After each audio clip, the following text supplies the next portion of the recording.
నమస్తే, welcome to 99 TV. నేను Vasudevan. Mamata Banerjee international లెవెల్లో ఆమెకున్న కాంటాక్ట్స్ ఏంటి?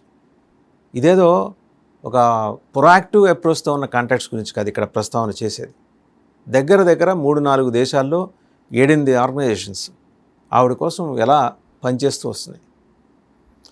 ఇదంతా ఎందుకు బయటకు వస్తున్నాయి ఈ విషయాలంటే, 1 by 1 ఒక్కొక్క దాని నుంచి తీగలు లాగుతుంటే డొంకలు కాదు దేశాలు కదులుతున్నాయి. ఆ దేశాల వెనకాల ఉన్న అదృశ్య శక్తులు ఒక్కసారిగా ప్రత్యక్షమైపోతున్నాయి. ఏంటా సంస్థలేంటి, ముందర వాటిని ఆపరేట్ చేస్తున్న దేశాలేంటి, వీటన్నిటి వెనుకున్న ఒక మహాశక్తి ఏంటి, ముందర సంస్థల పేర్లు చెప్తే దాని నుంచి నెక్స్ట్ స్టెప్లోకి వెళ్ళొచ్చు. ఆస్ట్రేలియాలో ఉన్న రెడ్ స్పార్క్, అలాగే యుఎస్లో యునైటెడ్ స్టేట్స్ ఆఫ్ అమెరికాలో ఒక సంస్థ ఉంది, దాని పేరే బ్యాండ్ థాట్, అంటే నిషిద్ధమైన ఆలోచన కలిగి ఉన్న సంస్థ, బ్యాండ్ థాట్. ఇంకొకటి international committee to support peoples war in India, అలాగే ఇంకోటి international trade union confederation ITUC, ఇంతకుముందు ఏమిటంటే ICSCPWI అది. ఇక world federation of trade union WFTU. బెల్జియంలో ఇంకోటి ఉంది కెంపాసినా అని, అదొక ఆర్గనైజేషన్. యూకేలో అల్ఫా షా, ఈయన ఆర్గనైజేషన్ కాదు ఇండివిజువల్. అలాగే జర్మనీలో కాళికా మెహతా, ఇండివిజువల్ అగైన్. ఇక టర్కీలో ఒక పార్టీ ఉంది, communist party of Turkey, Marxist Leninist group అనమాట. ఇది రెవల్యూషనరీ కమ్యూనిస్ట్ పార్టీ ఆఫ్ నేపాల్లో. ఇంకా forum against corporatisation and militarisation FACAM ఇదొకటి. రెవల్యూషనరీ స్టూడెంట్ ఫ్రంట్, ఇది బంగ్లాదేశ్లో ఉంది. And revolutionary student youth movement, ఇది కూడా బంగ్లాదేశ్. ఇప్పుడు ఎన్ని తేలినాయి మనకి? ఆస్ట్రేలియా ఒకటి, నెక్స్ట్ వచ్చేప్పటికి అమెరికా అండ్ బెల్జియం, అలాగే ఆస్ట్రియాలో, ఇక United Kingdom, Germany, Turkey, Nepal, Bangladesh. ఇన్ని సంస్థలు ఒక మహానేత గురించి పనిచేస్తున్నాయంటే ఆశ్చర్యం అనిపిస్తుంది. ఆవిడకి అంత పాపులారిటీ ఉంది మరి అక్రాస్ ద గ్లోబ్. మొన్న రవీంద్రనాథ్ ఠాగూర్ గారి జయంతి సందర్భంగా ఏంటంటే ఆవిడ ఒక మాట అన్నారు. ఏంటంటే ఆ మాట, మనం కేవలం ఈ మార్క్సిస్ట్ ఆలోచన పరులతో కాదు, మావోయిస్టులతో కాదు, నక్సలైట్స్తో కాదు, అల్ట్రా నక్సలైట్స్తో కూడా కలిసి పనిచేయాల్సిన అవసరాన్ని ఆవిడ ఆ సందర్భంగా గుర్తు చేశారు. అల్ట్రా నక్సలైట్స్ అంటే ఎవరు? ఎక్కడి నుంచి ఈ థాట్ ప్రాసెస్ ఆవిడకి మొదలైంది అంటే, నక్సల్స్ ఉద్యమాన్ని, అంటే మావోల ఆలోచన విధానాన్ని బలోపేతం చేస్తూ పనిచేస్తున్న, విదేశాల్లో పనిచేస్తున్న మావోయిస్ట్ ఆర్గనైజేషన్స్ కొన్ని చోట్ల వాళ్ళు అర్బన్ నక్సలైట్లుగా కనిపిస్తుంటారు, కొన్ని చోట్ల NGOలుగా కనిపిస్తుంటారు, కొన్ని మతఛాందస్వాద దేశాల్లో కూడా స్వచ్ఛంద సేవా సంస్థల రూపంలో చాలా ఔదార్యంతో పేదల్ని ఆదుకుంటూ కనిపిస్తుంటారు. కొన్ని చోట్ల ఏంటంటే ఒక కొత్త థాట్ ప్రాసెస్ని, రేషనల్ అండ్ రెవల్యూషనరీ థాట్ ప్రాసెస్ని జనంలోకి పెనట్రేట్ చేసే మేధావి లోకంలా కనిపిస్తుంటారు. వీళ్ళందరూ ఆశయం ఏంటంటే బెంగాల్లో మమతా బెనర్జీ గారిని పునఃప్రతిష్ఠించాలి. ఇది వీళ్ళందరూ ఆలోచన. దీనికి సంబంధించి ఏంటంటే వాస్తవంగా ఒక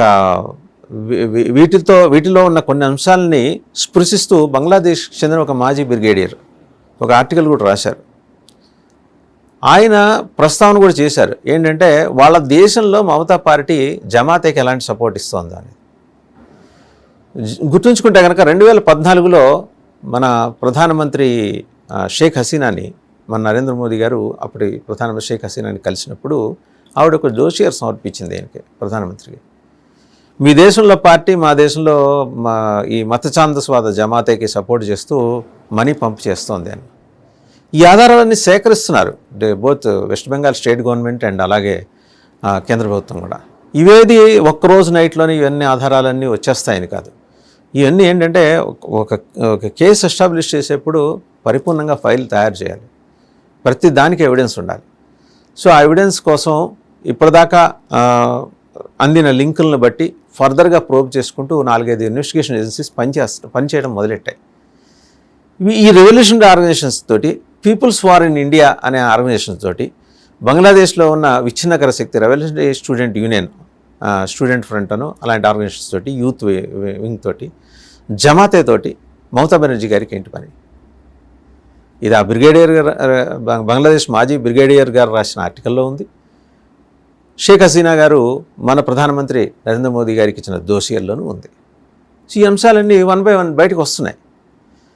ఆవిడ ఎందుకు అంత ఈ దేశం మీద అంత వ్యతిరేకత ఎందుకు పెంచుకోవాల్సి వచ్చింది మమతా బెనర్జీ గారు? ఆవిడ కానీ గ్రేటర్ బంగ్లాదేశ్ థాట్ ప్రాసెస్ ఏమైనా ఉందా, ఫార్మేషన్? అసలు బంగ్లాదేశ్ వాళ్ళే వెస్ట్ బెంగాల్ ఇటు ఉంటాను వాళ్ళు ఒప్పుకోరు చాలామంది. జమాత్ లాంటి ఉగ్రవాద పార్టీలు కూడా ఒప్పుకోవు. ఒకప్పుడు ఈరోజు దేశానికి ప్రధానిగా ఉన్న తారిక్ రహమాన్ కూడా జమాతాన్ని ఎంటేసుకొని వాళ్ళ అశుద్ధం అంతా ఈయన ఒంటికి పూసుకొని తిరిగాడు. ఆయనని తక్కువదల్లా. సో ఇలాంటి వాళ్ళందరూ కూడా ఏంటంటే వెస్ట్ బెంగాల్ వచ్చి మాతో కలకత్తాను వదులుకోవడం వాళ్ళకి ఇష్టం లేదు, వదులుకోవాల్సి వచ్చింది. మహాత్మా గాంధీ లాంటి గొప్ప గొప్ప స్వాతంత్ర సమర యోధులు ఆ రోజు పనిగట్టుకొని దేశ విభజనకి ఈ మార్గం సుగమం చేసిన దరిమిలా ఏర్పడిన ఒక దేశం ఈరోజు ఆ ఏర్పాటుకి కారణమైన మన మీదే విషం చిమ్ముతోంది అంటే ఆలోచించుకోవచ్చు. సరే, వాళ్ళు విషం చిమ్ముతున్నారు, పక్క దేశం అర్థం చేసుకుందాం. ఈ దేశంలో పుట్టి ఈ దేశంలో ఒక రాష్ట్రానికి ముఖ్యమంత్రిగా 15 ఏళ్ల పాటు పనిచేస్తున్న మమతా బెనర్జీ గారు ఎందుకు విషం చిమ్మాలి? ఆవిడకి ఏమైనా వేరే థాట్ ప్రాసెస్ ఉందా? ఒక 15 సంవత్సరాలు పరిపాలించాం కదా, బంగ్లాదేశ్ను కూడా కలిపేసుకొని లేకపోతే వాళ్ళలో కలిసిపోయి గ్రేటర్ బంగ్లాదేశ్ ఏర్పాటు చేసి దానికి తాను తొలి అధ్యక్షురాలు కావాలని ఆవిడేమన్నా కలలు కంటున్నారా? వెనకాల ఎవరున్నారంటే CIA ఉంది. స్పష్టంగా ఆధారాలన్నీ కూడా ఎస్టాబ్లిష్ అవుతూ వస్తున్నాయి. అండ్ ఇంకా దీంట్లో మనం ఆలోచించాల్సింటే శారదా స్కామ్ నుంచి జనరేట్ అయిన సొమ్ములు సొరంగాల్లోంచి బంగ్లాదేశ్కి వెళ్ళిపోయినాయి, సంపద అంతా అక్కడికి తరలిపోయింది. ఈ ప్రస్తావన కూడా అక్కడ ప్రధానంగా వినిపిస్తుంది. ఇవన్నీ బంగ్లాదేశ్లో పత్రికలు ఇంతకుముందు రాశాయి, కొందరు రాయగలిగారు, కొందరు చెప్పగలిగారు. దీనికి సంబంధించిన ఆధారాలు కూడా ఈరోజు కేంద్ర ప్రభుత్వం సేకరిస్తుంది. ఓవరాల్గా ఏంటంటే మమతా బెనర్జీ ఈ దేశంలో ఒక రాష్ట్రానికి ముఖ్యమంత్రిగా ఉంటూ గ్రేటర్ బంగ్లాదేశ్ ఆలోచనకి కావాల్సిన సహాయ సహకారాన్ని ఈ 10-15 ఆర్గనైజేషన్స్ 7 దేశాల నుంచి తీసుకుంటూ, అవసరమైన పక్షంలో CIA నుంచి సపోర్ట్ తీసుకుంటూ మొత్తంగా తన కార్యాచరణని ఇంకో 10 ఏళ్ళు రూపొందించుకున్నారు. బహుశా ఆమె ఇంకో 2 టర్మ్స్ ఉంటే కనుక గ్రేటర్ బంగ్లాదేశ్ ఫామ్ అయి ఉండేదేమో అనే అనుమానాలు వ్యక్తం చేసేవాళ్ళు లేకపోలేదు.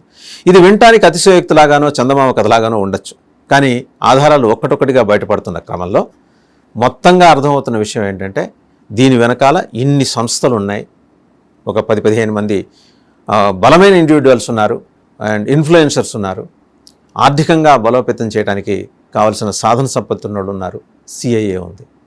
సో దేశం సరిహద్దుల్లో ప్రమాదంలో పడింది. ఆ ప్రమాదాన్ని సరైన సమయంలో నివారించగలిగినందుకు మనం entire nation must be thankful to the new government.